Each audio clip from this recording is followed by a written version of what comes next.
times, but in our studio this morning, actually he does live in New York most of the time, but is Hal Spielman. And he's founder of the website suddenlysolo.org. But it's actually, the way I met him, he was co-author, he is co-author of the book called Suddenly Solo, A Lifestyle Roadmap for the Mature, Widowed, or Divorced Man. And the interesting part is that we thought so much of what he did and who he is that we asked him to write a column every month for us, which he does. And he's having the best time of his life. Good morning. Good morning, Anita. How are you today? Well, you can see I'm all fired up. I mean, right. This is how do you remain calm at 5 a.m. with that kind of stuff? Did you ever hear of Dr. Feelgood? Oh, yes, of course. Yes, of course. I never ran into him. I never met him. On the other hand, we didn't travel in the same circles. And you probably didn't need him. That may be true. Yes, I was kind of a hyped up guy to start with, so that would have been a little more than I could deal with. That's right. But you're certainly, it's funny. The people you're dealing with now, they're older, and of course, and they're looking for people maybe to be a mate, so they don't have to be solo. That means men and women. It's not necessarily right. But you don't know how many of those people maybe were celebrities, and maybe they were on the Dr. Feelgood stuff. That certainly is true. Some of the people I've met in getting involved in this whole senior activity are very, very interesting people with lives that covered a long span. I met a woman who was an acquaintance of F. Scott Fitzgerald. She's gone now. It was just a few years ago. But she had wonderful stories to tell about him sitting out on the deck at the Sands Point Bath and Racquet Club, which was an old line club on a little peninsula sticking out into Long Island Sound, where of course he spent a great deal of time in Great Neck and knew people in Sands Point. And she got very upset at one point because that tramp Zelda made a pass at her husband, and she was always drunk, and she was just raging. And of course, that had to be 60, 70 years ago, and she was still upset at Zelda. That happens, doesn't it?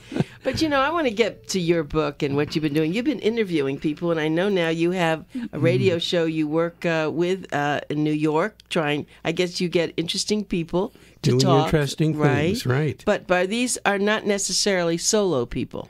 Not necessarily, nor are they necessarily mature people. At first we started out focused on people that are in this class that we're talking to, which is the 19 million over 55 singles. But we just found that there were so many other interesting people around, and frequently what they were doing had implications for the adult population as well. For instance, people that are doing. There was a little group that we interviewed. One was a person who modified homes for people that he called them retrofitting, that made it easier for them to get around if they still lived at home. And there is an enormous population and a lot of effort to encourage people to continue to live in their own home. But sometimes they have to be modified with handles or low refrigerators instead of high refrigerators. He mentioned one thing like taking the saddles out of the doorways so they don't trip. Interesting, yes. You never think about that, right? You don't think about that. But I want to just pursue what you just said. We know that a lot of the hotels in New York consisted, of course, it's a room, a hotel, but there were many famous people as they aged.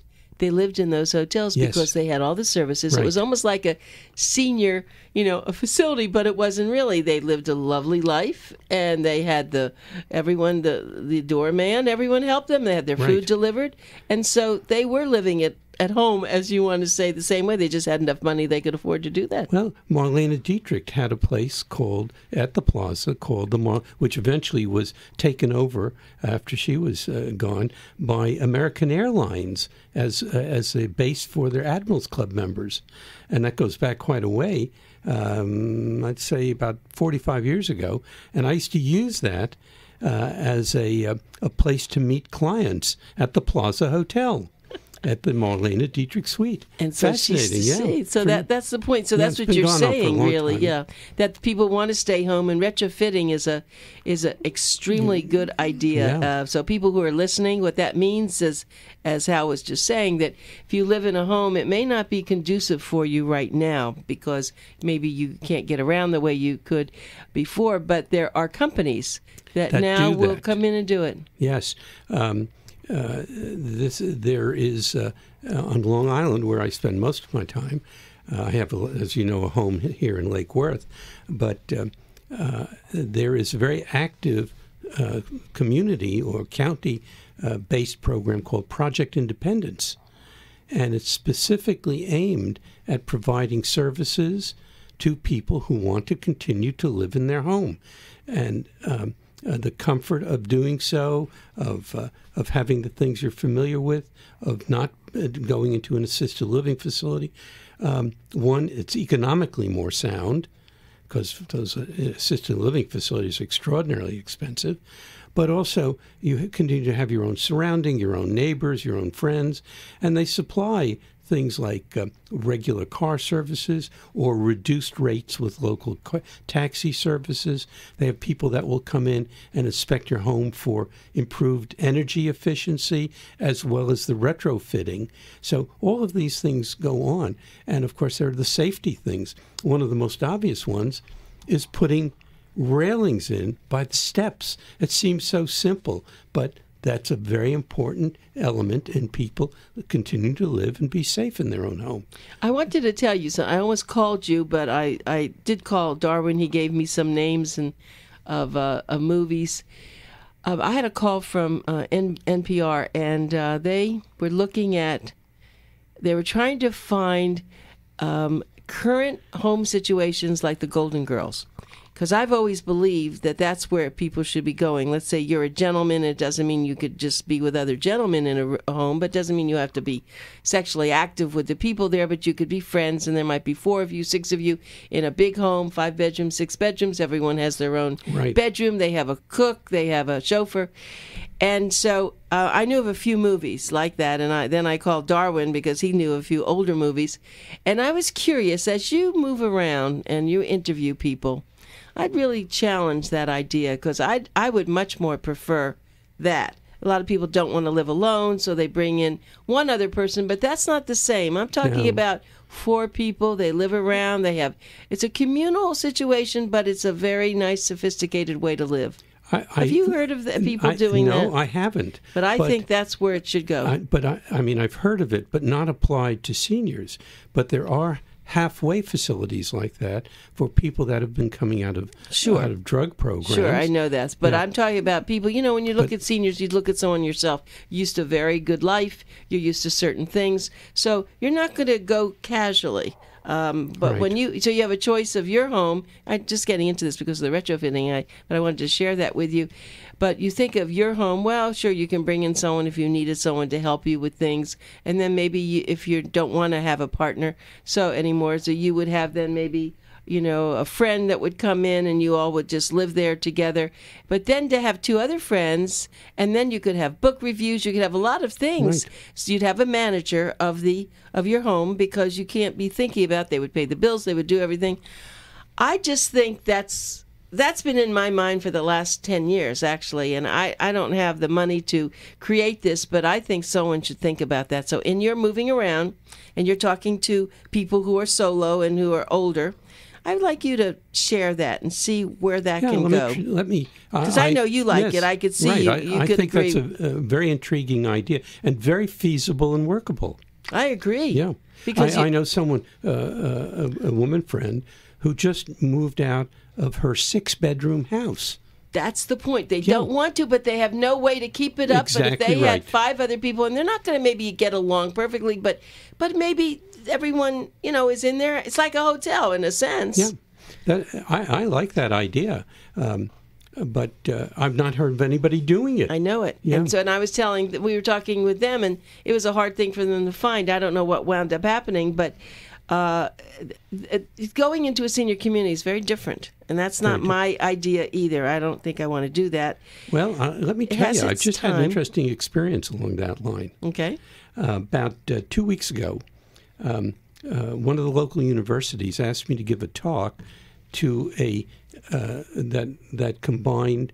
It was being held at an assisted. No, it's a resident living facility. Not, I think there is some assisted living in the building, but they have students that are doing graduate work and are in this relationship and family program.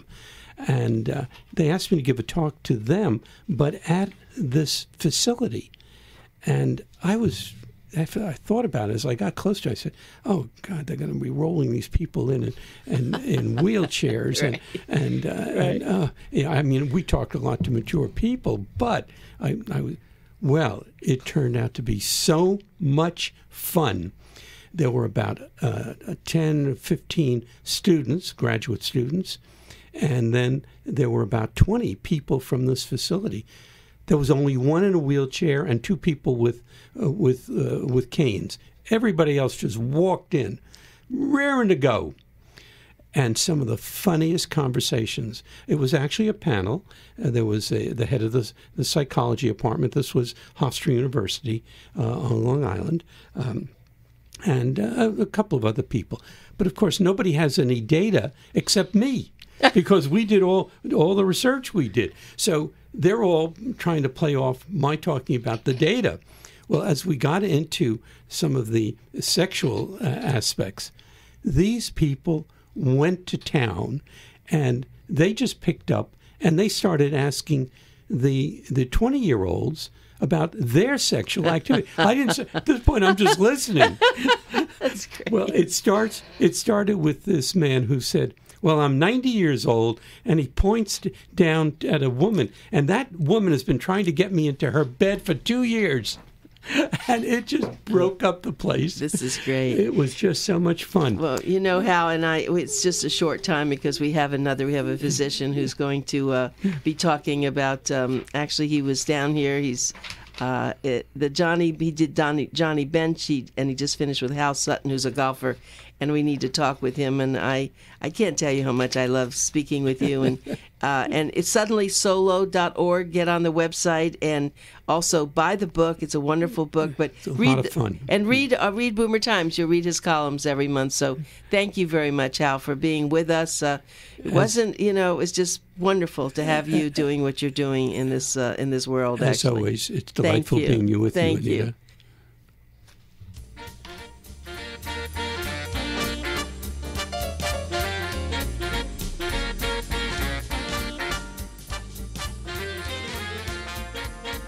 Time to time, we do get orthopedic surgeons on, but